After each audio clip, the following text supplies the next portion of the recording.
Chike and Amaka had what everyone admired. Married for 12 years, with 2 children, their home looked like the definition of peace. Friends teased them about being the couple goals of the neighborhood. What no one knew was that behind the laughter, Chike had started to drift into secrets.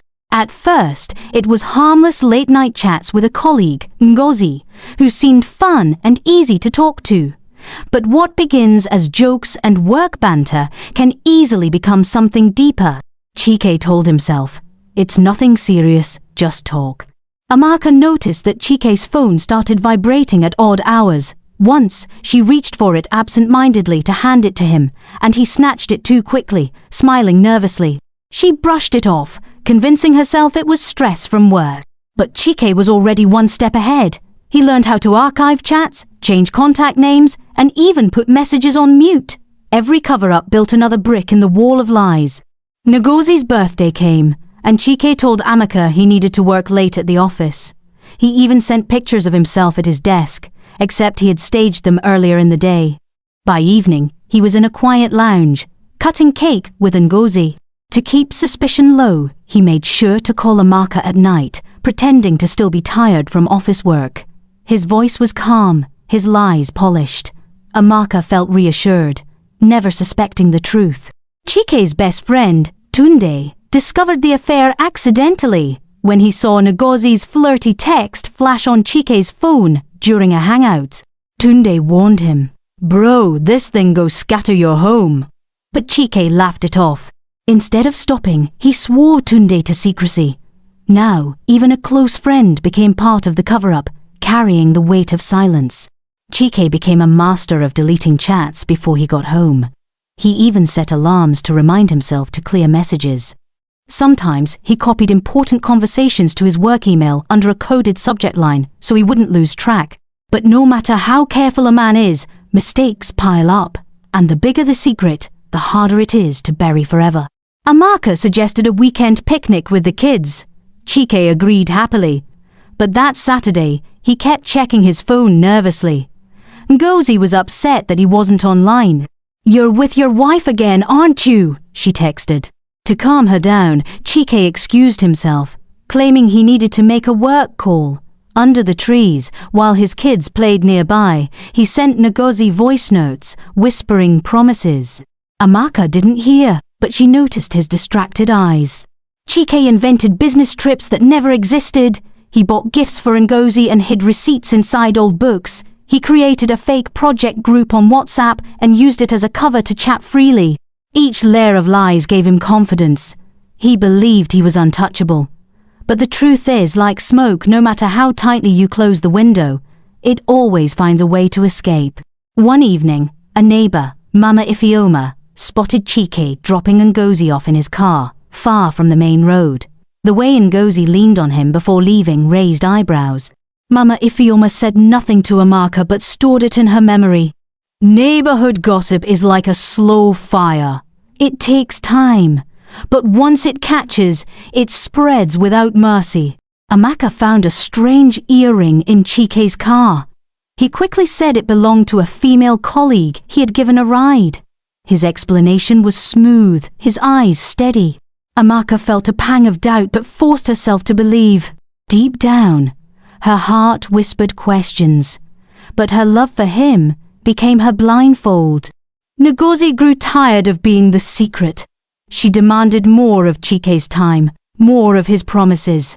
She even threatened to tell Amaka if Chike didn't take her more seriously.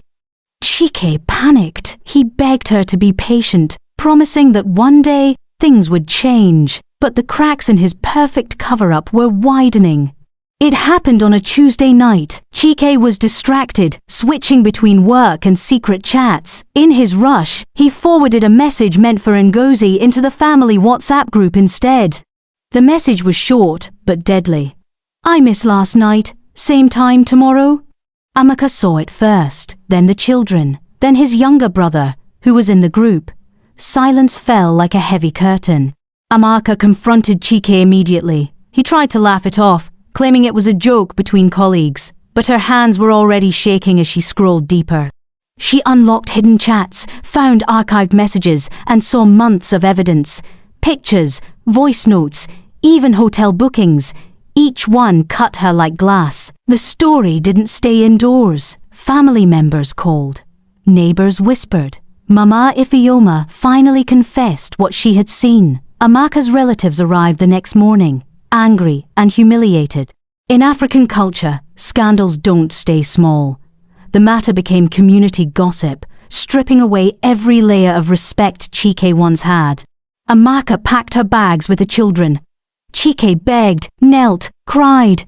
But Amaka's tears had already dried into resolve. The man she trusted with her soul had built his love on lies. Trust, once broken, is like a mirror. Even if you mend it, the cracks will always show. That night, Chike sat alone in the silent house. The walls that once echoed with laughter now pressed in like a prison. All because of one message, one slip, one carelessly woven web of lies. Lastly, it was not the neighbors, not the gossip, not even Ngozi that destroyed the home. It was the small choices, the tiny secrets, the WhatsApp messages he thought no one would ever see. One message was enough to turn a happy family into strangers overnight. In the end, we are reminded that love is not sustained by wealth, beauty, or pride, but by trust, humility, and sacrifice. When we neglect the ones we claim to love, when silence replaces communication, and when pride overshadows forgiveness, hearts drift apart. Let this be a lesson. Cherish your loved ones while you still can, for once trust is broken, even the loudest apologies may echo in silence.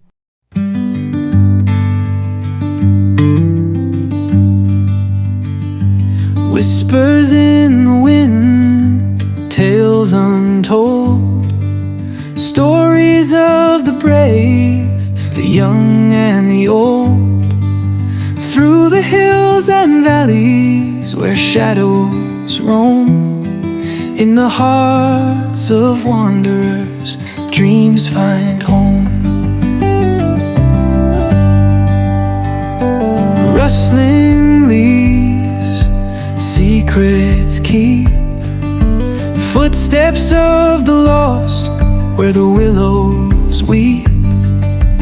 Echoes of laughter, tears and woe, carried by the brook where memories flow. Sing me a tale of yesteryear's side, of moonlit nights and the starry sky, of heroes fallen and love that grows in the midnight whispers where the cold wind blows.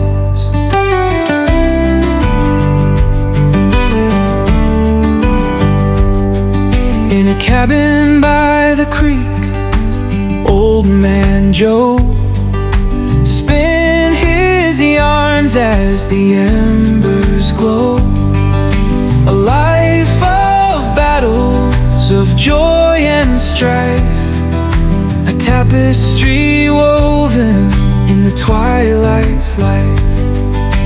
Journeys long in the darkest night, faith as a lantern, flickering light. Hold close the stories in the heart's deep fold, for they're treasures worth more than gold. Gypsies' campfire dance so wild, children playing the wanderer's child. Old folk telling of times long past, in the circle's warmth the spell is cast.